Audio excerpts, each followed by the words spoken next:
Halo kawan-kawan semua, saya harapkan kalian selalu sehat senantiasa tentunya. Pada kesempatan kali ini saya akan mencoba menemani kalian dengan alur cerita film. Dan film kali ini berjudul Sunflower yang dirilis tahun 2006 dan disutradarai oleh Kang Seok-byung. Yang tentunya namanya sudah tidak asing lagi bagi kalian para pencinta film Korea. Film Sunflower ini menceritakan seorang pembunuh yang telah dibebaskan dari penjara dan memilih untuk bertobat. Tapi kenyataannya tidaklah mudah yang harus dia lalui seperti harapannya. Situasi dan keadaan masa lalu seakan-akan selalu membelenggu dia dan tak pernah membiarkannya untuk hidup damai dan nyaman. Jadi tidaklah mudah untuknya melewati semua itu. Film ini bergenre drama dan action, juga memiliki rating dari IMDb sebesar 7,5.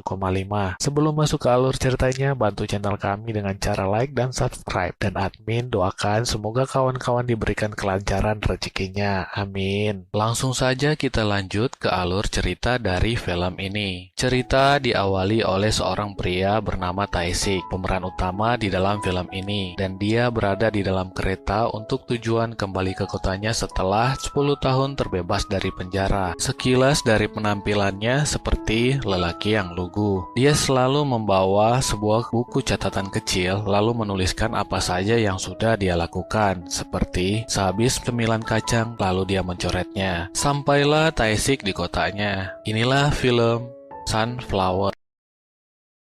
Tae-sik lalu datang ke sebuah rumah di mana rumah itu dahulunya pernah dia tinggali. Namun, gadis cantik di situ tidak mengenal Tae-sik, tapi dia berharap bisa bertemu dengan ibu dari gadis itu. Akan tetapi, ibunya akan pulang setelah malam hari. Kemudian, gadis cantik itu menyarankan Tae-sik untuk pergi ke tempat sauna atau permandian umum. Tibalah Tae-sik di permandian umum, kemudian Tae-sik kembali mencoret di catatan hal yang baru saja dia lakukan. Lalu Tae-sik pun bingung dengan alat kunci loker yang sudah menggunakan sensor pengaman. Pegawai yang ada di sana mendengar bunyi dari alat sensor itu, malah mengira kalau Tae-sik sedang bermain-main dengan alat itu. Dan Tae-sik yang bingung meminta maaf kepada pegawai itu. Karena masih mendengar bunyi sensor, pegawai itu pun kembali menghampiri Tae-sik yang tadinya niat pegawai itu ingin menegurnya. Tapi setelah melihat tato di sekujur tubuh Tae-sik, pegawai itu pun terkejut tersendak memandang Tae-sik. Scene pun berpindah tempat di sebuah jalanan yang terlihat seorang gadis yang diperlakukan kasar oleh salah satu anak buah dari Changmu. Di dekat klub kebetulan ada dua polisi yang ternyata melihat hal itu dari kejauhan,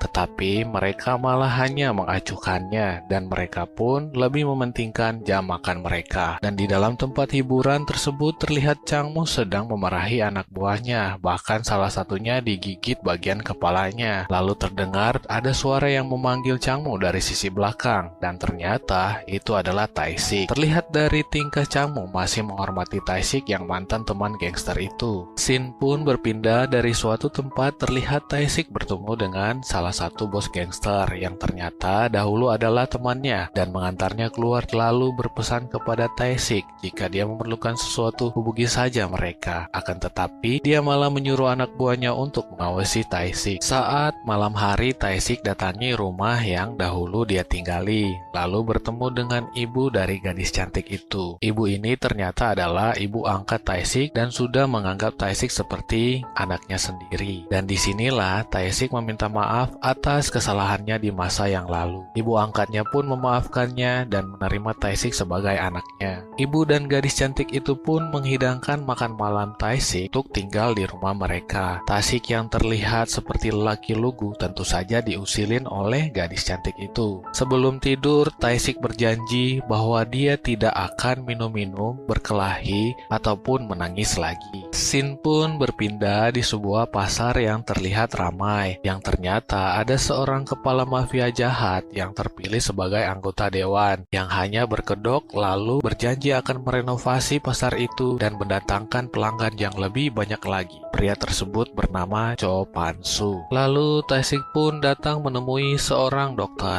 dan di sana ada dua orang suster yang terkesima melihat tato yang ada pada seluruh badan Tae-sik. Di sini Tae-sik bermaksud menghapus tatonya kepada sang dokter, dikarenakan hal itu membuat orang lain berprasangka buruk terhadap dirinya. Di sisi lain, dokter pun belum pernah melakukan penghapusan tato sebanyak itu, meminta biaya kepada Tae-sik yang sangat mahal, dan dianggap sang dokter Tae-sik tak akan sanggup membayarnya. Herannya, Tae-sik pun meminta sang dokter untuk dikerjakan gratisan saja, karena dia akan menjadi kelinci percobaan pertama oleh sang dokter. Ibu angkat Tae-sik ternyata mempunyai julukan Sunflower seperti judul film ini. Shin pun berpindah ke ibu angkat Tae-sik yang mendatangi kantor Chopansu, lalu menegaskan kalau restorannya itu tidak akan dijual, tetapi selalu saja para gangster suruhan Chopansu terus saja menerornya. Sunflower akan terus memperjuangkan restorannya dan tidak takut menghadapi Chopansu. Justru dia akan menyerang balik. Jelang malam hari, adik angkat menghampiri Tae-sik untuk mengobrol. Lalu Tae-sik pun bertanya, kenapa bibir adik angkatnya itu berdarah, tapi adik angkat hanya menjawab dengan manja. Katanya, itu karena aku terlalu cantik. Terlihat Tae-sik kembali mencoret catatannya setelah adik angkatnya meminta agar Tae-sik untuk berhenti merokok. Pun beralih ke tempat Tae-sik bekerja, yaitu montir bengkel mobil. Polisi yang melintas melihat Tae-sik dan menceritakan kepada rekannya tentang kenapa Tae-sik bisa masuk penjara. Semasa menjadi gangster, Tae-sik sangat ditakuti oleh Changmu dan Yangki. Terungkap bahwa Tae-sik dikeluarkan dari sekolah dan mulai membuat masalah. Polisi itu menceritakan juga kepada rekannya bahwa dulu ada gangster penguasa kota yang bernama Choi Do-pil pun tidak bisa menghentikannya. Selama 2 tahun, mereka kehilangan daerah kekuasaannya. Yangki dan Changmu adalah kaki tangan Choi Do-pil. Lalu polisi itu pun menceritakan kejadian 10 tahun yang lalu ketika Tae-sik lagi mabuk. Choi Do-pil menghampiri Tae-sik bersama anak buahnya untuk membunuh Tae-sik. Akan tetapi Tae-sik berhasil mengalahkan mereka semua seorang diri dan membunuh Choi Do-pil. Setelah menghabisi mereka, datanglah Yangki dan Changmu untuk membantu Choi Do-pil, malah menjadi ketakutan melihat situasi saat itu. Tae-sik akhirnya masuk penjara. Lalu ternyata yang menguasai kota itu selanjutnya bukan Yangki ataupun Changmu, akan tetapi lelaki bernama Byung-jin yang pincang karena Tae-sik bekerja sama dengan Chopansu. Lalu Yangki dan Changmu ikut bergabung dengan komplotan mereka. Tak lama kemudian, setelah Tae-sik mau pergi untuk pulang dari bengkel, dua polisi itu pergi menemui pemilik bengkel, lalu bertanya soal Tae-sik, dan pemilik bengkel pun menceritakan soal Tae-sik yang sudah tidak minum-minum lagi dan bahkan sangat rajin bekerja sehingga bisa membuatnya terkagum-kagum. Kembali ke Chopansu yang melihat kalau restoran Ibu Sunflower yang masih saja beroperasi, lalu meminta semua anak buahnya nanti malam agar dapat berkumpul. Sekarang di sekolah adik angkatnya, Huju terlihat bingung memperhatikan pengajaran matematika dari seorang guru yang cantik itu. Ternyata Tae-sik sudah berada di sana untuk mendaftar pelajaran bahasa Inggris. Tak disangka guru matematika Huju menyukai Tae-sik. Ketika Tae-sik masih di penjara, dia berusaha mengunjunginya. Tae-sik yang lugu akan percintaan hanya meminta maaf kepadanya. Ketika Huju dan Tae-sik sedang asik jajan di luar sekolah, terlihat beberapa lelaki dan wanita satu sekolahnya itu memperhatikan Huju dan Tae-sik, lalu mengira mereka itu berpacaran. Ternyata seorang laki-laki dari mereka menyukai Huju, lalu menendang Tae-sik hingga menggiringnya ke rumah kosong. Di sini Tae-sik dikeroyok, tapi Tae-sik berusaha untuk tidak melawan mereka. Tiba-tiba baju Tae-sik tersobek akibat hantaman dan terlihatlah tato di sekujur badan Tae-sik. Mereka pun seketika itu menjadi sangat kaku. Setibanya di rumah Tae-sik mengobati lukanya, lalu Huju datang membawakan perban, kemudian menanyakan tentang hubungan Tae-sik dengan gurunya. Tae-sik menjawab kalau mereka hanyalah teman biasa. Lalu Huju pun terlihat senang mendengar hal itu. Huju mulai menyukai Tae-sik. Kini Shin beralih ke kantor Cho Pan-soo yang sementara berkumpul dengan anak buahnya setelah berhasil terpilih sebagai anggota dewan. Kemudian dia berambisi untuk menjadi wali kota. Selang itu, Chang-moo pun datang dan di sini bos mereka Cho Pan-soo ingin memberikan kekuasaan untuk mengelola klub Oracle. Yang Ki dan Chang-moo pun saling berebutan. Akan tetapi, syaratnya Cho Pan-soo meminta mereka untuk menghancurkan restoran Sunflower. Chang-moo yang tidak mengetahui ada siapa saja yang tinggal di sana sangat bersemangat meminta agar dia saja yang melakukannya. Keesokan hari, Chang-moo dan kawanan gangsternya mendatangi restoran Sunflower dan di situ ada Tae-sik yang sedang menikmati sarapannya terkejut dengan kehadiran mereka yang datang membuat keributan. Lebih terkejut lagi, Chang-moo yang melihat ternyata ada Tae-sik di situ dan restoran itu milik ibu angkatnya. Chang-moo yang begitu takut lalu pergi dengan anak buahnya meninggalkan restoran itu. Tae-sik lalu menanyakan kepada ibunya apa maksud dari kedatangan mereka yang membuat keributan. Lalu ibunya hanya menjawab tidak apa-apa. Seketika itu, Chang-moo mendatangi Yang Ki dikarenakan tidak memberitahu kalau Tae-sik tinggal di restoran itu dan mereka berdua dipanggil oleh Cho Pan-soo untuk membahas soal Tae-sik orang yang telah membunuh Choi Do-pil 10 tahun yang lalu. Cho Pan-soo pun marah kepada Yang Ki dan Chang-moo karena tidak berhasil menghancurkan restoran itu. Hu-ju yang mulai menyukai Tae-sik meminta menemaninya belajar matematika karena Hu-ju belum terlalu mengerti dan secara kebetulan Tae-sik ternyata cukup pintar matematika. Ketika dia masih di dalam penjara, Tae-sik sering diajari temannya yang guru matematika. Tae-sik yang baru menerima gaji pertamanya membelikan sebuah hadiah untuk ibu angkatnya yang dengan tulus menyayanginya. Lalu dia mencoret buku catatannya setelah memberikan hadiah itu. Hu-ju yang terharu dengan perlakuan Tae-sik itu juga diberikan hadiah oleh Tae-sik berupa kamera TV mungil. Namun, dikarenakan itu mungil, Hu-ju sedikit gengsi untuk menerimanya. Pada akhirnya, secangkir kopi pun diberikan Hu-ju untuk membujuk Tae-sik agar bisa memberikan hadiah itu lagi kepadanya. Buku catatan itu ternyata didapatkan Tae-sik ketika dia masih berada di dalam penjara.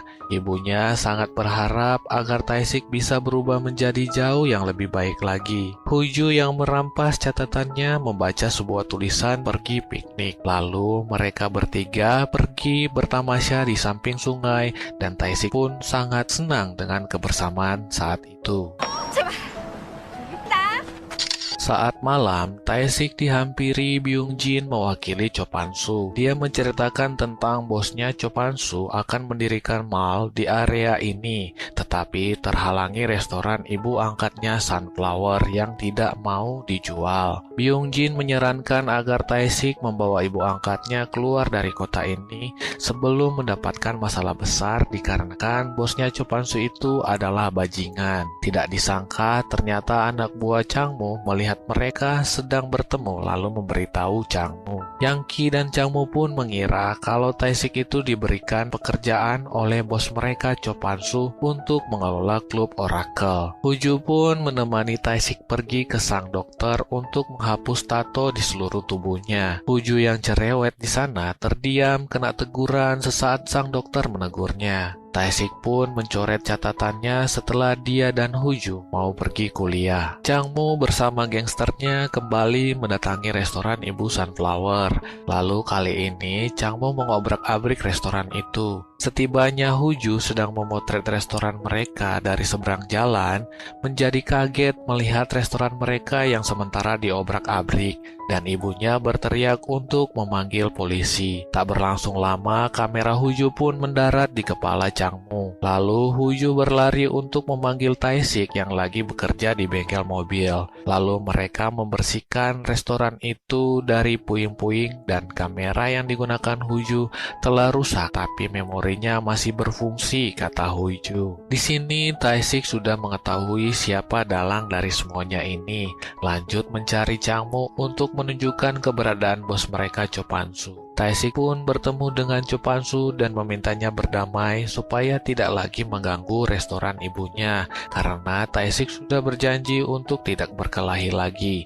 Lalu Cho Pansu menawarkan pekerjaan kepadanya, akan tetapi Taesik menolak karena merasa bersyukur dengan pekerjaannya yang sekarang. Seketika itu pun Cho Pansu merasa diremehkan. Lalu hal yang tidak diinginkan Taesik pun terjadi. Cho Pansu mengirim anak buahnya untuk menjebak Taesik yang masih harus berperilaku baik dan wajib lapor itu dengan cara memancing amarah Taesik lalu memukulnya.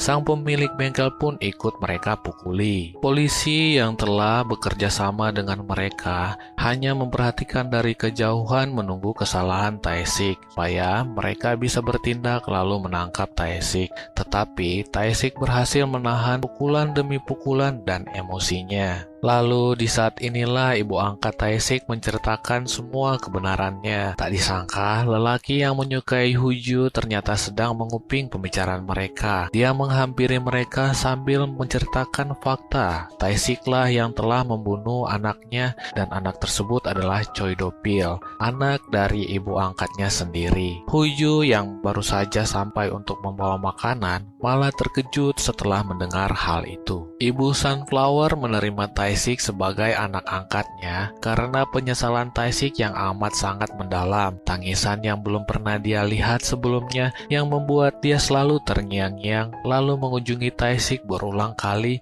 selama 10 tahun terakhir. Sungguh dia sebenarnya anak yang baik yang telah berbuat kesalahan. Huju yang tadinya marah karena kenyataan ini lalu memahami perasaan mendalam ibunya. Kemudian Huju pergi menghampiri Taesik. Lalu Taesik pun meminta maaf kepadanya dan berkata kalau dia akan pergi dari kota ini. Tetapi Huju yang mengerti perasaan ibunya meminta Taesik untuk tetap tinggal bersama mereka. Karena kenyataannya Choi Do-pil kakaknya itu dahulu sering memukul ibunya hanya untuk meminta uang. 가지마.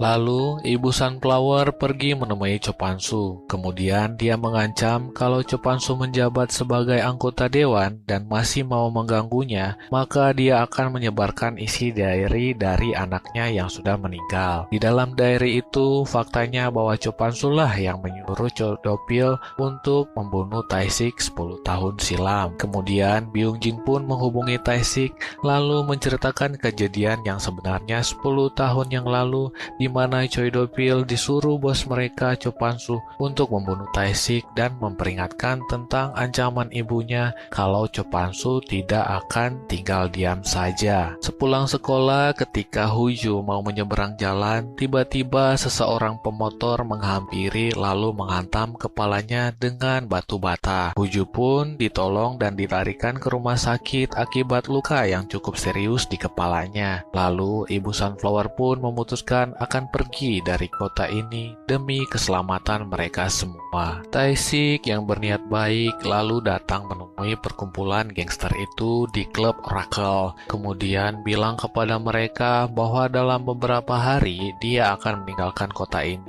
Tak cukup sampai di situ, Cho Pansu sang bos gangster yang kejam pun meminta syarat agar tangannya harus menjadi tumbal untuk itu. Byung Jin yang baik terhadap Taesik hanya memotong bagian urat nadinya saja, lalu bilang kepada Cho Pansu kalau Taesik sekarang hanya dapat memegang sendok saja. Tapi ternyata Byung Jin bilang kepada Taesik kalau tangannya itu baik-baik saja. Taesik yang berada di rumah sakit pun berjanji di hadapan Huju yang sementara tidak sadarkan diri itu akan menjaga dengan nyawanya. Cho Pansu pun menyuruh Yang Ki bersama anak buahnya untuk membunuh ibu Taesik dan mengambil diary anaknya yang sudah meninggal itu, dan secara kebetulan juga Ibu Sunflower hanya sendirian di rumah. Sesampainya Taesik di rumah mendapati ibunya yang sudah mati tergantung, akan tetapi Taesik mendapati sebuah anting milik Yang Ki di rumah ibunya ibunya itu. Kali ini Tae-sik tidak lagi bisa membendung tangis dan amarah, apalagi menepati janjinya untuk menjadi lebih baik lagi,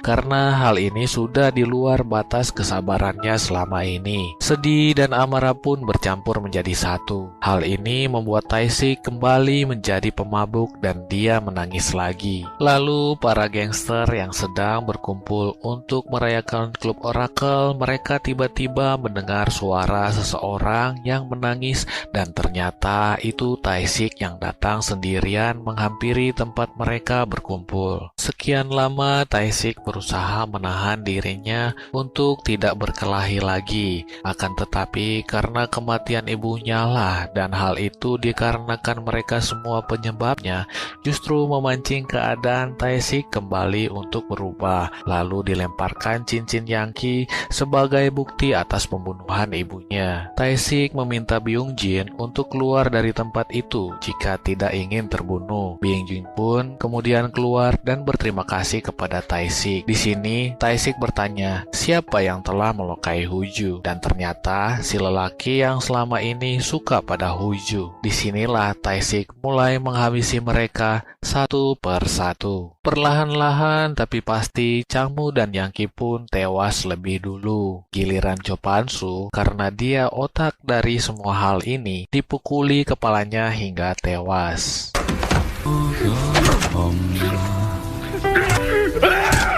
Setelah selesai menghabisi mereka semua, Tae-sik terdiam di dalam ruangan yang sementara mulai terbakar itu. Di dalam hati dan benaknya menyesali juga minta maaf kepada ibu dan adiknya. Tae-sik yang sebelumnya sudah tertusuk benda tajam, akhirnya dia juga ikut tewas. Huju yang kini telah menjadi seorang gadis dewasa, cantik dan pintar yang selalu mengenang setiap saat kebersamaan sang ibu juga kakak angkatnya Tae-sik. Film pun selesai. Kami sangat menyarankan kalian agar menonton full filmnya biar kalian bisa terlarut merasakan perasaan yang bercampur menjadi satu di dalam film ini. Mohon maaf jika ada kesalahan kata demi kata. Terima kasih sudah menonton.